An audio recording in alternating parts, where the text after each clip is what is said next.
അപ്പൊ അളിയൻ കാര്യമൊന്നും അറിഞ്ഞില്ലേ? ഇല്ല. എന്നാൽ ഇനി ഞാനത് പറയാം, ആരും ഞെട്ടരുത്. ഇന്ദ്രജിത്ത് സുകുമാരൻ, അനശ്വര രാജൻ എന്നിവർ പ്രധാന വേഷങ്ങളിലെത്തുന്ന ചിത്രമാണ് മിസ്റ്റർ ആൻഡ് മിസസ് ബാച്ചിലർ. സിനിമയുടെ പ്രൊമോഷനുമായി ബന്ധപ്പെട്ട് നായിക സഹകരിക്കുന്നില്ലെന്ന ആരോപണം ഉന്നയിക്കുകയാണ് സംവിധായകൻ ദീപു കരുണാകരൻ. അങ്ങനെ വരാൻ വഴിയില്ലല്ലോ. പക്ഷെ അങ്ങനെ വന്നല്ലോ. ഒരു അനശ്വര രാജന്റെ ഒരു ഇതുണ്ടല്ലോ, ഇപ്പൊ ചേട്ടൻ വന്നിരിക്കുന്ന ഒരു പ്രൊമോഷന് വേണ്ടിയിട്ടാണല്ലോ വന്നിരിക്കുന്നത് സിനിമയിൽ. അപ്പൊ അനശ്വര രാജന്റെ അടുത്ത് ഈ ഡയറക്ടർ പലവട്ടം വിളിച്ചിട്ട് അനശ്വര രാജൻ വന്നിട്ടില്ലെന്ന് പറഞ്ഞു. എന്ത് ചെയ്യാനാ ലോറൻസ്, അവനും നിന്നെ പോലെ വിവരമില്ലാത്തവനായി പോയില്ല. പുള്ളിക്കാരി അതായത് അനശ്വര രാജൻ പ്രൊമോട്ട് ചെയ്യേണ്ട സമയത്ത് ഇൻസ്റ്റ വഴി പ്രൊമോട്ട് ചെയ്തില്ല. എനിക്കിതിരി ദണ്ണുണ്ട്. ഇന്ദ്രജിത്ത് സംസാരിച്ചായിരുന്നു, എൻ്റെ അറിവിൽ ആ പ്രൊമോഷൻ സമയത്ത് പ്രൊമോട്ട് ചെയ്യണമെന്ന് പറഞ്ഞ് വിളിച്ച് സംസാരിച്ചായിരുന്നു. പക്ഷെ അതിനൊന്നും ഒരു റെസ്പോണ്ട് പുള്ളിക്കാരി നോക്കാമെന്നുള്ള രീതിയിൽ പറയാം. അതെ, എനിക്കിവിടെ നിലയും വിലയൊക്കെ ഉള്ളത്. ആ റേഷൻ കടയിൽ ചീഞ്ഞരിയുടെ വിലയല്ലേ, കുഴപ്പമില്ല. അങ്ങനെ പറയേണ്ട ഒരു കാര്യമല്ലല്ലോ. ഒരു ചെറിയൊരു പോസ്റ്റ് ഇടുന്നതിൽ എന്താ തെറ്റ്? ഇൻസ്റ്റയിൽ ഒരു 3 പോസ്റ്റ് ഇടുന്നതായിട്ട് എന്താണ് വോട്ട് സ്റ്റോപ്പിംഗ് കാർ എന്നുള്ളതാണ്. അതൊക്കെ ഗോപാലകൃഷ്ണൻ ഒരു നമ്പർ അല്ലേ? ഇത് എന്റെ ഒരു നമ്പറാ. കളിക്കുന്നത് അതിൽ വേണ്ട തെണ്ടി. ഒരു സിനിമ നമ്മൾ തുടങ്ങുന്ന സമയം തൊട്ട് നമ്മളൊരു എഗ്രിമെന്റ് ചെയ്യും. ഈ എഗ്രിമെന്റിൽ അവർ കൃത്യമായി പറയുന്നുണ്ട് ഒരു സിനിമയെ അവർ നമ്മളെ ശമ്പളത്തോട് പലർക്കും അറിയത്തില്ല.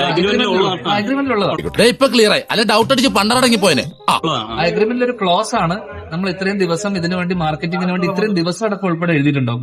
ഒന്നും അറിയില്ല, പോങ്ങൻ നോക്കണ്ട ഇയാളാ.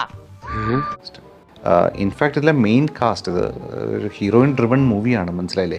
അവർ മാത്രമാണ് ഈ സിനിമയിൽ ഏറ്റവും കൂടുതലുള്ളത്.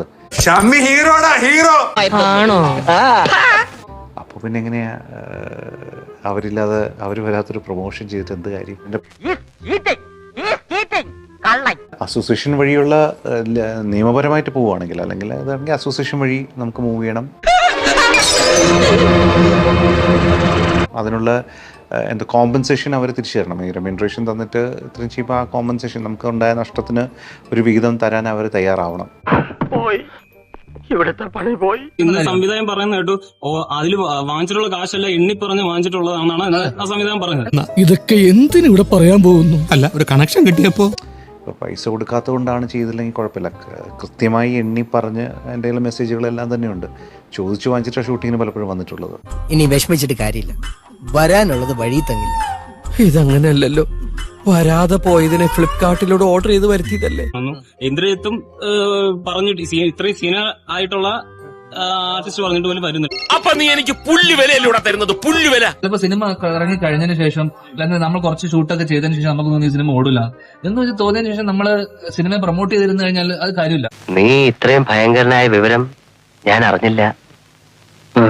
അത് നമ്മൾ കമ്മിറ്റ് ചെയ്ത് ഇഷ്ടപ്പെട്ടു, പിന്നെ എഗ്രിമെന്റിൽ ഉള്ളിടത്തോളം കാലം നമ്മൾ ഡെഫിനറ്റ് ആയിട്ട് അതിനെ മാർക്കറ്റ് ചെയ്ത് പ്രൊമോട്ട് ചെയ്തേ പറ്റൂ. ആ പറയുന്നത് ന്യായമാണ്.